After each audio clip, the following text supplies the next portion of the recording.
If it's Monday, summer blues. New polling shows 2/3 of Democrats don't want President Biden to run again. What the latest brutal survey means for the White House ahead of a controversial trip to the Middle East in just a moment. Also, a former extremist group leader prepares to testify tomorrow, and another Trump ally agrees to go public, but with a catch. Everything we know about the next January 6th hearing ahead. And later, COVID wave and worries. We have new details about the Omicron subvariant that's gaining steam as infectious disease experts warn the country isn't doing enough to limit transmission.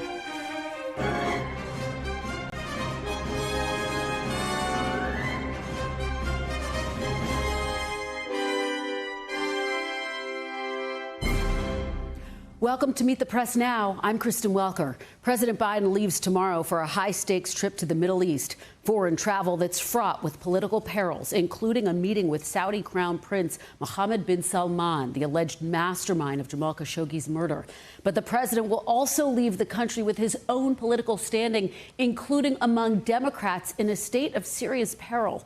According to new polling from the New York Times and Siena College, 64% of Democratic voters now say they would prefer Mr. Biden isn't their nominee in 2024. And that number jumps to a staggering 94% among Democrats under the age of 30. Overall, the president's job approval right now stands at just 33%, according to this poll.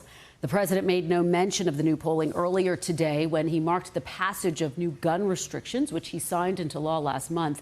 The White House also declined to officially comment, but one Biden advisor did point out to NBC News that the poll showed the president beating former President Donald Trump in a hypothetical rematch, although that does not take into consideration the impact of the Electoral College. Yesterday, Commerce Secretary Gina Raimondo defended the president in an interview with Chuck against criticism the administration has been too reactive, particularly on the issue of abortion following the overturning of Roe v. Wade. A lot of the things that are coming the president's way, he doesn't have a silver bullet to solve. I mean, these issues have to be solved by Congress, or in this case, the Supreme Court and Congress. So he's doing what a good executive does, which is go to his team and say, give me every option, every tool in my toolbox. I know people are frustrated. You know, that folks are cranky with a lot of good reason.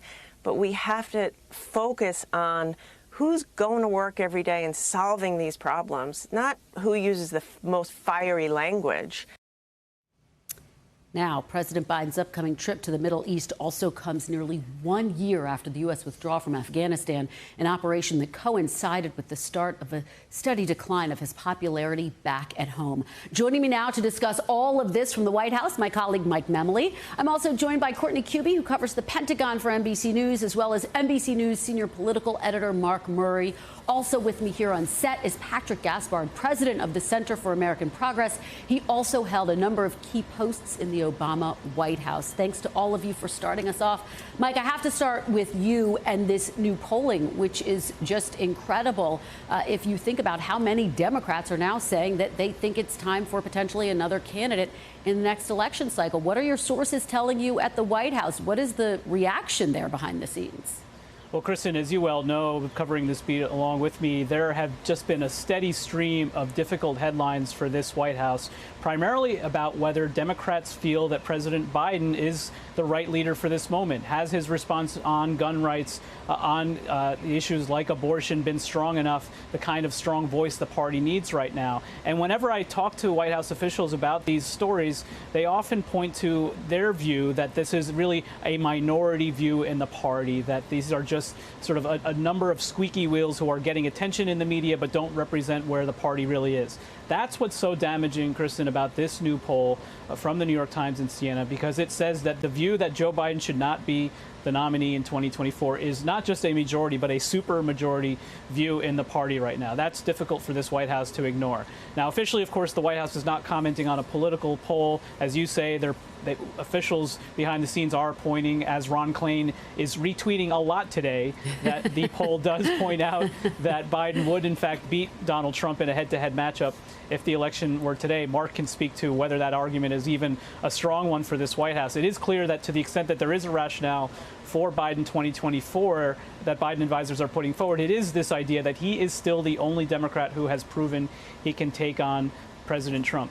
Really, though, I think when you dive even deeper into the numbers, Kristen, the factor of the president's age really is the real uncomfortable issue for this White House to discuss. When I spoke with a top advisor recently about it, the advisor said that short of a time machine, there's really nothing we can do about the fact that, yes, the president is the oldest president in our country's history, but that dealing with this problem is something that you can really only show, you can't tell. And that's why the goal is, from when the president gets back from this trip to Saudi Arabia this week, to put him out on the road a lot, to have him do the kind of events today, touting administration achievements, showing his strengths as a retail politician, to try to dispel this notion that he is too old to handle the job at this point. Yeah, and I follow all of your reporting, Mike, and as you put it, the road show is coming. So we can expect to see that when he gets home from the Middle East. Let me just follow up with you very quickly, because, of course, one of the potential game changers from the perspective of Democrats is the Supreme Court's decision to overturn Roe v. Wade. We know the White House has been quite focused on that. The president signed that executive order on Friday that's focused on protecting women's access to abortions. But you have some new reporting today on the president considering potentially declaring a public health emergency. Some White House officials, though, are skeptical about how much of an impact that's going to have. Yeah, that's right, Kristen. It seemed on Friday that the White House was taking this option off the table, saying that this was not, in their view, an effective option at the moment. The president seemed to open the door over the weekend to it, saying it was still being considered. I spoke at length with a White House official today who's been working on this issue, and they said that really there is a considerable amount of back and forth within the White House about what a public health emergency would look like and whether it would be successful in dealing with the kind of issues that have been raised about women's access to reproductive health. They said that this is still, in their view, not something that is an effective option, but they're still considering it. Okay, great reporting there, Mike. Courtney, let me turn to you and your great reporting with Carol Lee as we approach the one-year anniversary of the U.S.'s withdrawal from Afghanistan. Heavily criticized, highly scrutinized. The administration is focused, as you report, on trying to make sure that they mark this anniversary in an appropriate way and in a way that doesn't further inflame the president's critics and, frankly, Democrats who are starting to lose confidence in him. So what are you hearing? What's kind of the biggest takeaway? So according to a number of administration officials, there is a widespread recognition that, look, this was a difficult story for the Biden administration last summer. The president's polls, his ratings really dropped because of the way that the withdrawal from Afghanistan was carried out. And there's now a recognition nearly a year later that the White House is going to get questions about it. Reporters like us are going to be doing stories about the one-year anniversary and many of the milestones that occurred last summer, and the White House is going to have to deal with it. So the National Security has begun planning. They've held two conference calls chaired by John Kirby, who was, of course, the press secretary here at the Pentagon. He's now over in your neck of the woods, and Mike's at the White House as a strategic communicator. He's starting to plan for how the White House and the Biden administration at large is going to speak about this anniversary. So a couple of the things they're considering are very basic things like statements from officials like Secretary of Defense Lloyd Austin, putting out some of the information, some of the statistics that the White House frankly sees was a positive or was one of the things that worked during the withdrawal, getting tens of thousands of Afghans, Americans, other citizens safely out of that country.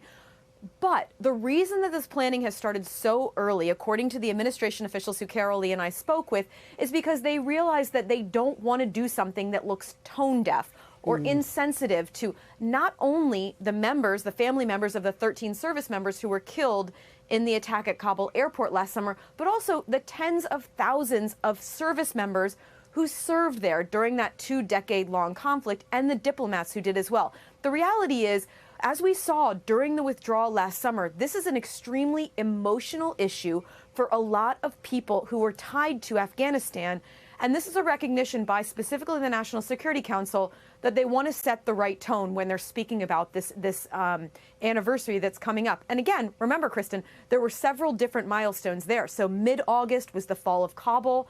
There was the attack on Abbey Gate on August 26th. And then there was the final withdrawal of U.S. troops on August 30th. So they're also looking at which one of those dates will they actually speak to, if any. That's such a fascinating point. And I think what your reporting speaks to so well is this administration really trying to turn the page on what has been not only a difficult chapter, but a difficult messaging chapter as well. Mark, let me turn to you. Can you help us put these numbers into perspective? If you are the White House, waking up to this polling showing that 64% of Democrats don't want to see the president run again in 2024. How devastating is that, particularly when you do have the administration saying, wait a minute, we might be able to hold on to the Senate, perhaps not the House, but possibly the Senate? Yeah, Kristen, we might be able to hold on to the Senate as we ended up seeing earlier today from the president touting a bipartisan achievement, passing significant gun legislation through Congress and getting that signed into law. And so we ended up seeing the White House really hammer that point home. Certainly the Vice President Kamala Harris giving President Biden a lot of credit for that. But when I dig into the New York Times Siena poll, Kristen, there was a question that said, if you don't want Joe Biden to be your standard bearer for 2024 for Democrats, what was the reason behind that? And the top reason was the president's age, with 33% of Democrats who say they don't want Joe Biden to be their nominee in 2024 answering that. That was followed with 32% who said that they had problems with Joe Biden's performance as president.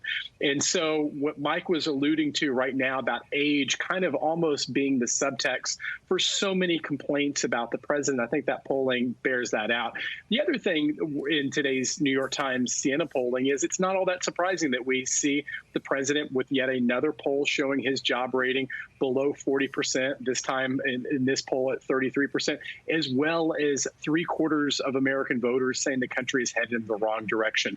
Those are always flashing red signs of a party that's about to take it on the chin in the midterm elections. And of course, we saw that happen for Donald Trump in 2018, as well as for Barack Obama in 2010 and 2014. And so this is setting up to be a standard midterm environment. And the question is, can other Democrats be able to outperform those fundamentals in Joe Biden's own polling numbers? Yeah, and you take me, when you talk about age, to the point that I want to hit on, which is there was a big article within the New York Times, Peter Baker, and he quotes David Gergen, who says this, of course, a Republican strategist, who says, I do feel it's inappropriate to seek that office after you're 80 or in your 80s. I would have just turned 80, and I have found over the last 2 or 3 years, I think it would have been unwise for me to try to run any organization. You're not quite as sharp as you once were. Mark, when I talk to White House officials, they say, this is an issue we just can't do anything about. What could potentially move the polling numbers on this issue? Would the roadshow, for example, that Mike Memley's talking about, potentially start to move the needle in terms of people concerned about his age? Yeah, Kristen, when you look back, I'm really glad you had Courtney talking about the troubles with Afghanistan, because at the very first few months of Joe Biden's presidency, age wasn't a problem. Here was a president who was getting big legislation passed and who people thought was going to end up having some achievements that could end up rivaling LBJ's, for example. And then all of a sudden, when the going gets tough, the questions come about his age. I am struck about the 2020 Democratic and the entire presidential contest, where you ended up having in March of 2020, the two finalists on the Democratic side were Joe Biden and Bernie Sanders. And Bernie Sanders obviously is older than Joe Biden. And then in the general election, we ended up having Joe Biden versus Donald Trump, who is in his mid-70s. And so this country, once you kind of got to that level of the primary and general election season, there really wasn't an argument about which being able to have a younger type of candidate. And now all of a sudden, I do think that come 2024 or 2028, age, vigor, all of those will probably be on the table for what the next party is looking for in their nominee. Yeah, a lot of voters expressing frustration that if it's Biden, if it's Trump, if it's Bernie Sanders also in the mix somehow, the frustration that there's not a younger crop of potential candidates to pick from. Mark Murray, thank you. Thank you to Courtney as well, and Mike Memley before that. And I want to turn to Patrick Gaspard now to talk about all of this.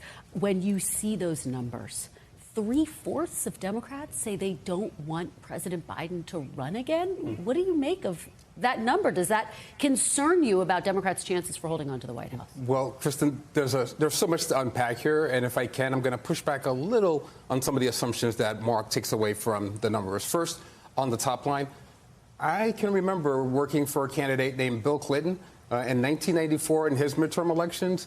2/3 of all Democrats were saying they wanted somebody other than Bill Clinton to run in 1996. And you'll recall that Bill Clinton breezed to the primary nomination and, of course, won the general election that year. But he wasn't dealing with these concerns, this intractable concern over his age. But again, 2/3 of Democrats in those polls were saying they wanted somebody other than Bill Clinton, and he close. So that's one thing. The second thing here is, irrespective of that federal number that we're getting, the national number on Joe Biden, let's look at the head-to-head contest in state after state where the Senate majority is going to be determined. In Arizona, Pennsylvania, Wisconsin, Georgia, in all those places, according to the Washington Post and the polling that you were showing, Democrats are running ahead of precedent, and they're tracking far better than expected, and they're leading in all those races, unexpectedly. In the House races, in the generic ballot, Democrats right now are in a head-to-head tie with Republicans. They've closed the gap that existed some months ago. That's mostly, I think, as a consequence of improvements that are being made in the economy, a sense that inflation is retreating just a bit, and a sense that Democrats did put some points on the board over the course of the last year. Shots in arms, jobs in the economy, opening schools, creating safety in the country. And I want to talk to you more broadly about the midterms, but let me just follow up with you on the president. When you see that number, 2/3 of Democrats who say they don't want to see President Biden run again, I have to ask you, are you one of them? Do you want to see President Biden run again? No, I'm being very clear here, Kristen. If you look at the accomplishments of this president in the last year and a half on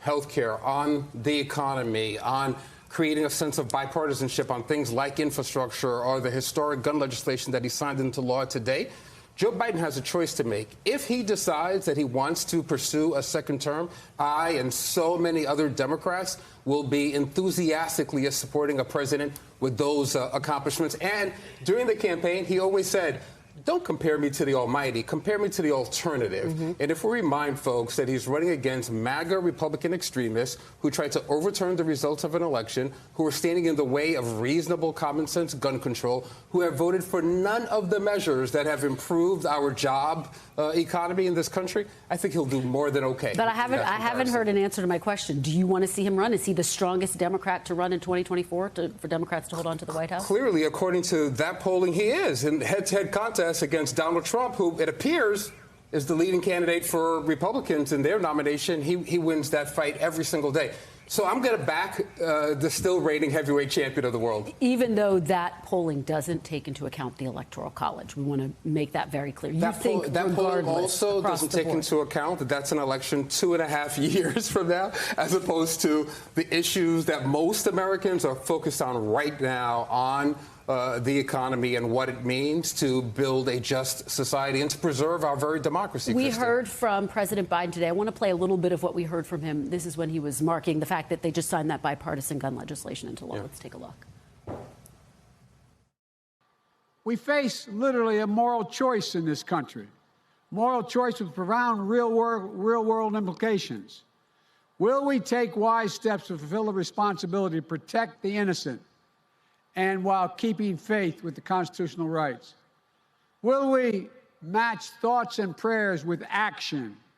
I say yes, and that's what we're doing here today. We should note that he was interrupted by a parent who lost their child in one of these school shootings.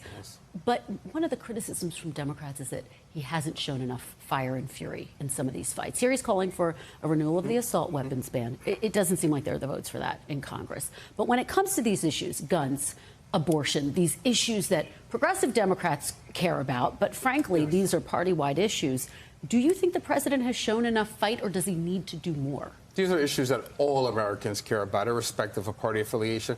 Kristen, you know, it's not that long ago that folks were being critical of Joe Biden because he was too passionate, showed too much emotion all the time, and they called him undisciplined as a consequence of that. So it's kind of like Goldilocks syndrome. It's either too hot, too cold, but never quite right.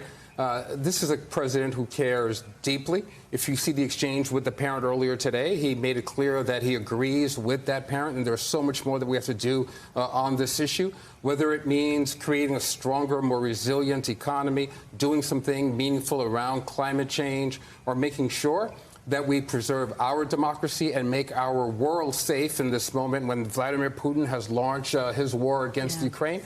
Joe Biden is passionate about these issues, but he's also incredibly thoughtful, and he's determined to do whatever he can to bring not just his own party together, but all Americans together on a common enterprise to solve these tough problems. All right, Patrick Gaspard, thank you so much for being here in person. Really appreciate it. Great to see you. And coming up, investigations and the campaign trail. The January 6th committee hopes for another bombshell hearing tomorrow as the former president looks to solidify his political power. More on both of those stories. That's next. Plus, the most transmissible COVID variant yet could pose a whole new set of challenges for public health officials across the country. What it means for them and you. That's ahead. Stay with us.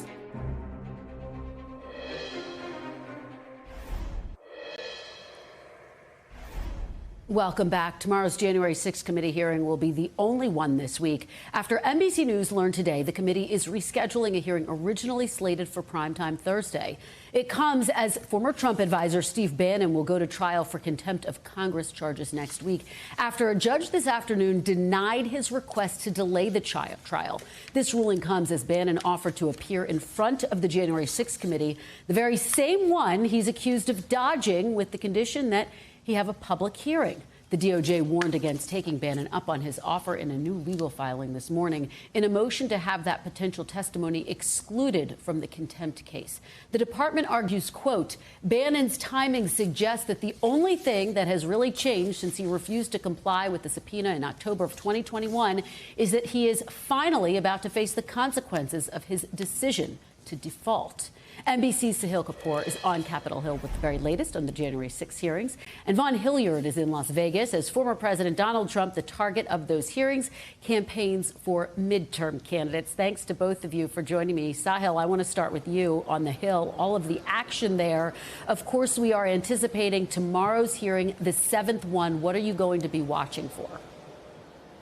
Well, Kristen, we know the next hearing that will take place tomorrow early afternoon is focused on the formation of that violent mob on the Capitol. And the committee plans to look at everything from who participated in it to who organized and who funded it. We know there will also be a focus on extremist groups like the Proud Boys. NBC News can confirm that one of the witnesses will be a former spokesman for the extremist group Oath Keepers. And the committee members are also planning to connect the dots to what they believe was then President Trump's own involvement in this. In the words of Liz Cheney, the Republican vice chair of the committee, it was Trump who summoned and directed that mob. Other committee members have said that with the use of Trump's words at the time, with his tweets, encouraging people to be there, be wild, that he essentially fomented the violence that we saw in this Capitol. We also know that the committee has not been shy in the past about using videotaped footage of previous testimonies and depositions from other witnesses. That's another thing we'll be looking out for. But this is a key part of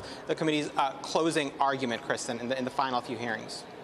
I think that's a great way to frame it, that we are really entering the closing argument phase of these hearings. And of course, this last-minute about-face by Steve Bannon, who's now offering to testify on the condition that it's during a public hearing, saying former President Trump has waived executive privilege. We learned he never really offered executive privilege. And the DOJ is saying, look, he's basically just trying to get some goodwill as he faces contempt of Congress charges. What do you expect here? I mean, I've been talking to sources who say that they're skeptical that he will ever testify publicly because, frankly, Sahil, it's a real risk for the committee to have him testify publicly.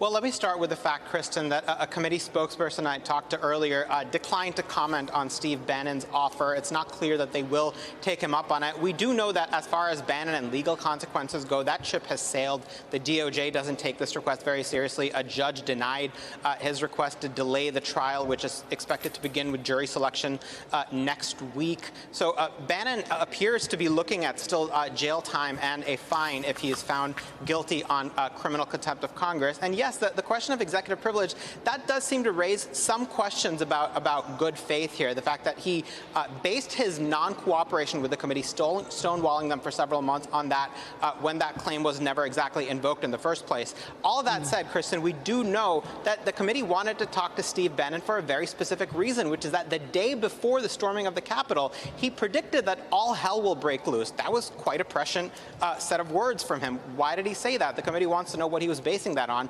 Bannon is someone who is known to be very well dialed in to far-right organizations and entities. So they may still want to talk to him, but it doesn't look like he's going to be getting away with the consequences, the legal consequences of noncompliance. Yeah, there has been so much focus on those comments that he made the day before January 6th. Sahil, great reporting. Vaughn, let me turn to you. You've, of course, been following former President Trump. He's campaigning for Republicans. I know you've been talking to your sources inside Trump world. He is infuriated by the fact that he doesn't feel he has representation in these committee hearings. And of course, there was a big back and forth over how that happened. But bottom line, how squeezed is he feeling as we enter the 7th one of these hearings and as the public seems to be paying attention? That's why he's on the campaign trail, Kristen. I mean, he's a one-man wrecking ball here, going from Nevada to Alaska. You know, we're looking at other stops planned ahead for him because he is making his own defense on the campaign trail, you know, hitting these local media markets, but also using these investigations as a means of offense for him as well, essentially turning them on their heads and arguing that Democrats on Capitol Hill aren't focused on issues that actually matter to voters, whether it be inflation or gas prices. That is why you see him, well, you know, I think it's notable. You said that he's frustrated by the lack of other Republicans who are standing up and defending him against these January 6 hearings. But I also think it's noteworthy how many Republicans are silent about the hearings, despite the damning evidence presented in these January 6 public hearings. You're looking at it right now, video from Friday night here in Nevada. That's him right there shaking hands with the U.S. Senate candidate, Adam Laxalt, and then shaking hands with the Republican gubernatorial candidate, John Lombardo here. You know, despite the silence, you still see the Republican candidates for statewide office and for national office rallying behind him. You saw in Alaska the likes of Sarah Palin, who is running for Congress, standing beside him. Kelly Tshibaka, who is the GOP challenger to incumbent Lisa Murkowski, was up on stage with him. This is a Republican Party that is largely decided to not speak out against the former president over these last 6 years, and these public hearings have not changed the course for them. And yet, Vaughn, and I know you're having these conversations as well, because I am within the Republican Party, there are a lot of people who are concerned that he is going to announce his candidacy for re-election during the summer, earlier than originally planned, and that the midterms will become all about Trump. And that they're concerned that will hurt their chances in the midterms, particularly in some of those close House races, Vaughn. What are you hearing? You know, that's right. But it's also, you know, I was also talking, actually, we were in Colorado just 1 week ago, where they're looking to make inroads in their U.S. Senate race against incumbent Democrat Michael Bennet. But I was also talking to the GOP chairman here of the Nevada Republican Party, who was there at that event with Donald Trump. And I asked him specifically the question, do you fear alienating here in Nevada, you know, more of those moderate, independent voters, even Democrats, who would consider voting for Adam Laxalt, the Republican nominee for the U.S. Senate, against Democrat incumbent Senator Catherine Masto-Cortez? And he said no, because he believes that they're going to have a compelling enough issue or enough message on other issues to bring those voters over to the Republican side. But what they don't want to do is alienate those Trump voters, those new Republican voters who had come out over the course of the last 4 years because of Donald Trump, particularly in the more rural parts of places like here in rural Nevada and rural Colorado. All right. Well, Vaughn, I know you have been crisscrossing the country with the former president. Thank you for all of that reporting. Sahil and Vaughn really appreciate it. Coming up next, the former president facing new legal jeopardy as the current president faces questions about his viability. My panel digs into the enormous challenges facing the leadership of both major parties with less than 4 months until the midterms. You're watching Meet the Press now.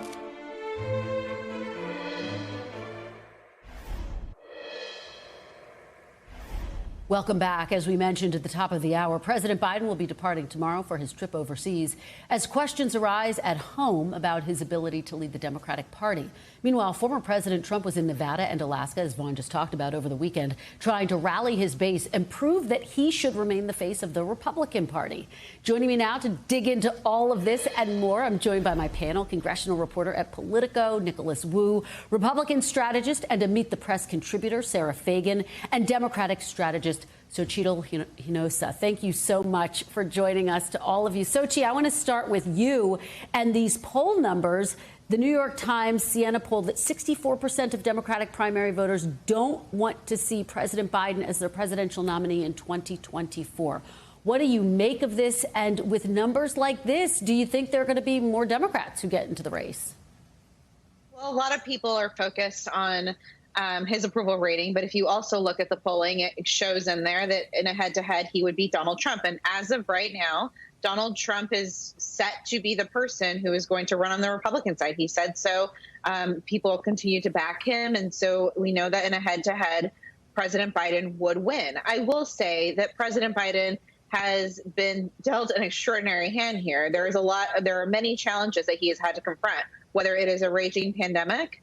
Now he is having to deal with inflation, even though we have jobs numbers and steady job growth throughout his presidency. And he really needs to lean into the fact that he does actually have some major accomplishments, which is getting us out of this pandemic, passing a bipartisan infrastructure law. And today, he just signed gun reform that we haven't seen in about 30 years. And so the president does need to do more and hit the ground running to talk about those accomplishments. And while there are some frustrations because some things are out of his control, he has genuinely made the lives of the American people better. And he is working with a Congress who yet does not want to pass anything when it comes to lowering costs. So if I were him, I would be frustrated, but he has a lot to tout.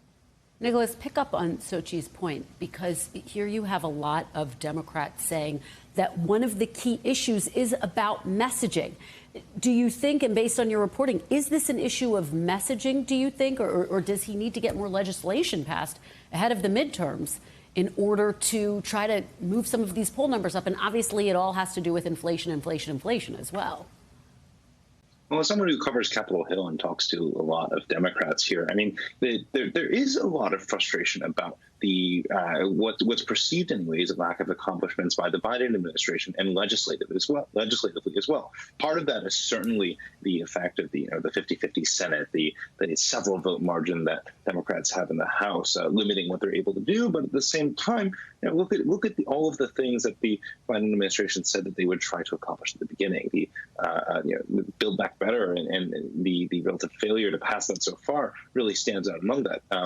And for younger voters, for example, there's concern about what the Biden administration has done about student debt or hasn't done at this point, right? And so that is where we're seeing some of this polling really dipping for the president. It's not just independents who are unhappy, but a lot of Democrats as well.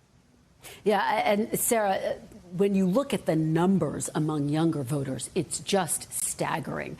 And if you're a Republican strategist, I would imagine that those are the exact voters that you're trying to target. But how do you do that in this environment where you also look at the polling around an issue like Roe v. Wade, and a lot of younger voters side with Democrats on that issue?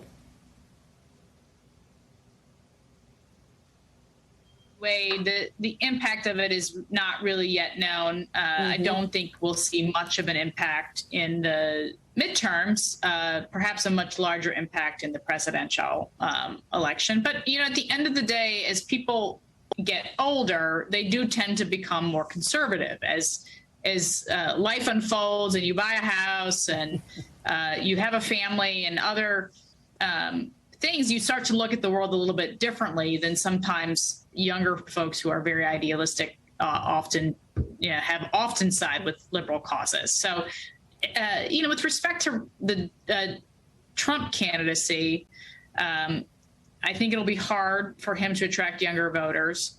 But he does have this, if he does run again, he does tend to attract a person who doesn't always vote. And that really is one of the reasons he was elected in 2016 and came very close to beating Joe Biden in the last election. Sara, let me follow up with you on that point, because I've been talking to Democratic strategists who are just licking their chops, hoping that Trump does announce this summer. Do you think that he might, based on your conversations, and how much of a challenge do you think that would be for some of these midterm candidates, particularly in tight races?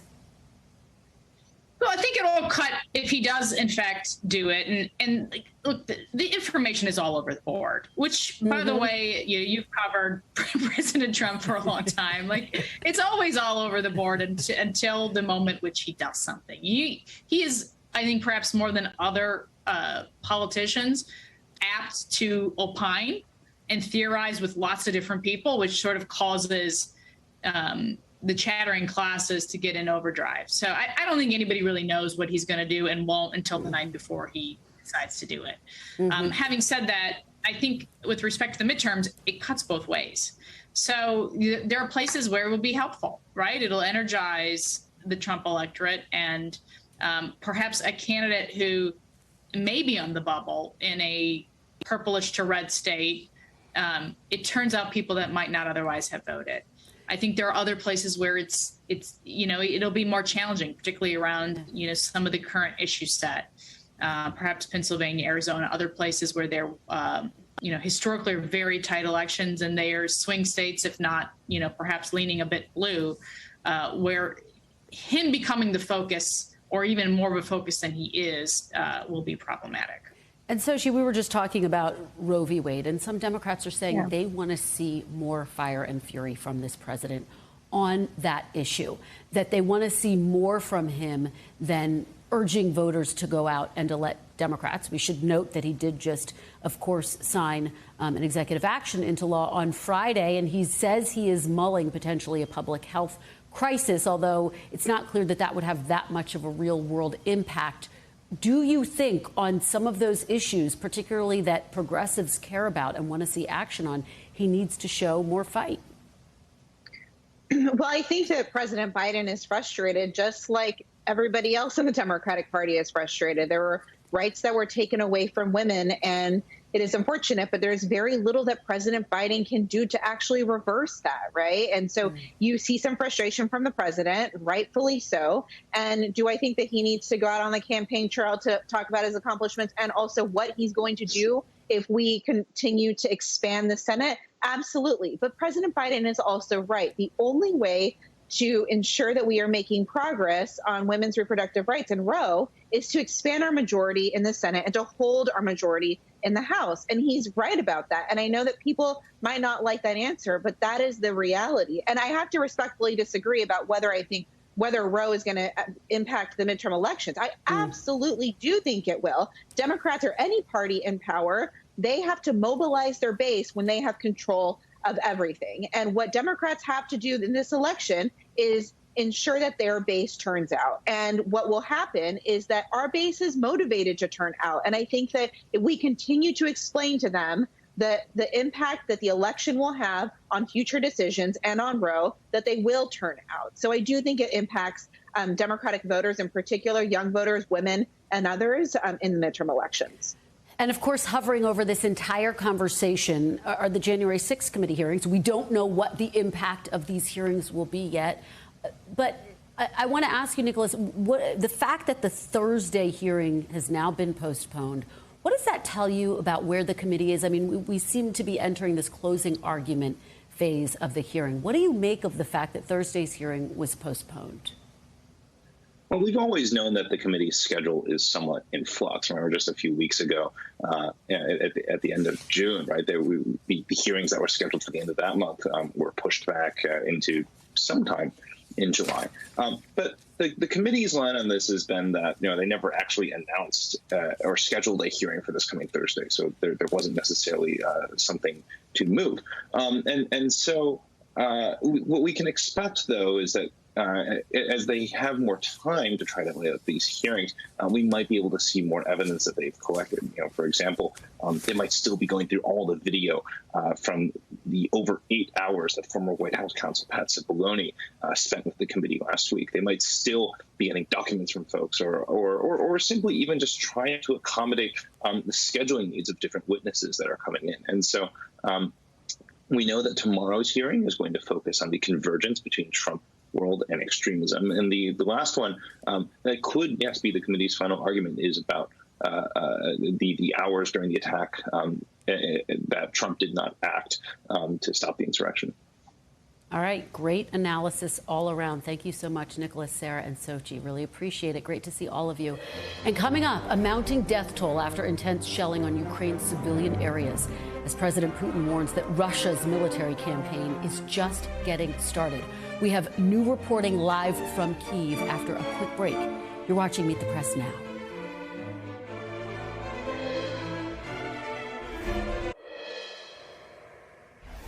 Welcome back. Rescue operations continue today at a 5-story residential building in eastern Ukraine after Russian missiles struck the building over the weekend. The deputy head of Ukraine's presidential office announced today that 30 people were killed in the attack and 9 more were wounded. The governor of the Donetsk region said yesterday that at least 24 people may still be trapped under the rubble, including a 9-year-old child. The attack comes as Russia continues its push to capture all of the Donbass region of Ukraine.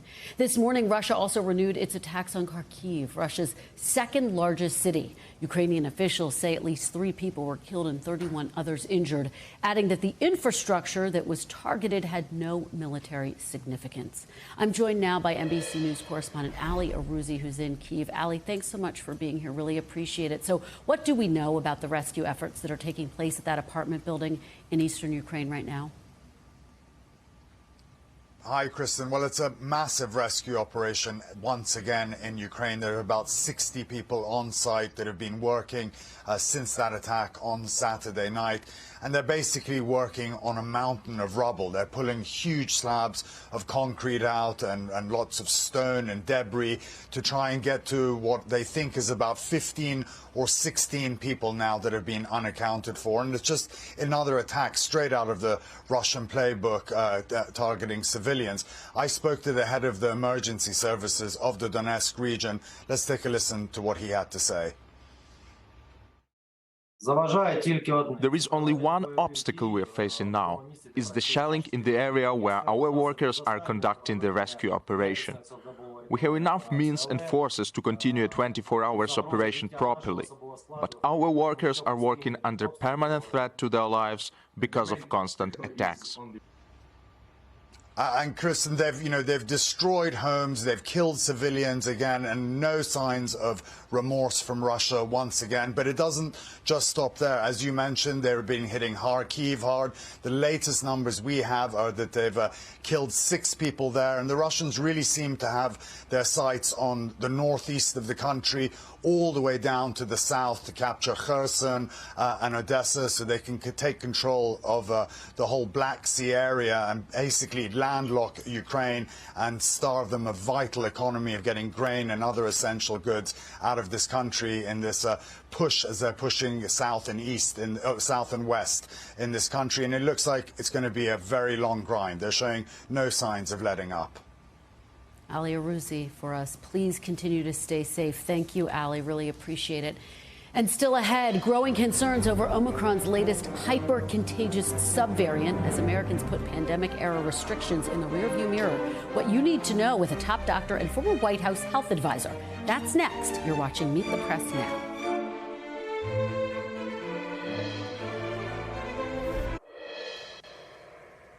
Welcome back. Turning now to the COVID-19 pandemic, where it's looking like the summer of the subvariants as a new version of the Omicron variant becomes the dominant strain across the U.S. The BA.5 subvariant accounts for nearly 54% of the country's COVID cases, according to the CDC, a five-fold increase from the beginning of June. Now, the FDA has asked drug makers Pfizer and Moderna to modify their next round of COVID booster shots to target BA.5 and a similar Omicron subvariant, BA.4. Pfizer told NBC News their updated booster could be ready for distribution by October.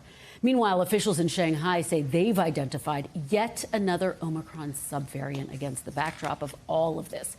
Joining me now to break down what this all means for the fight against COVID is Dr. Kavita Patel, former policy director in the Obama White House and an NBC News medical contributor. Thank you so much for joining us. Really appreciate it. So, what makes this variant more transmissible? What's going on there? And is there any reason to believe BA.5 is more dangerous than previous variants? Yeah, Kristen, I think this is the question that researchers around the world have been trying to answer. Two things stand out to your point about being more dangerous or more kind of infectious. There are mutations on that same spike protein that we've gotten used to seeing that actually allow for there to be immune escape, meaning the immunity, either from infection-induced immunity or vaccine-induced immunity or both, can hold up against hospitalizations and death, but it's getting harder and harder, especially with the BA.5 variant. And then second, it's easier to give and get. It's much more infectious. And Kristen, as you and I know very well, people are just pretty much abandoning most precautions around the country, which is why you're seeing a spike in cases as well. And just to put a fine point on it, when you say it's easier to get, could you get it outdoors more easily? I mean, there's still this sense that indoors is the place that's of concern. Yeah, you know, because we haven't done as much contact tracing, it's hard to know. However, there are more reports of people who really they can only link back to exposure to somebody that they were outdoors with. Now, we still don't think it's something like I passed you walking on the sidewalk, Kristen, but if there is some sort of outdoor gathering where people are really close to each other, and of course, I think about the immune status. If you haven't been vaccinated or vaccinated a long time ago and you're due for your booster, this should be a good reminder. We want to enjoy company.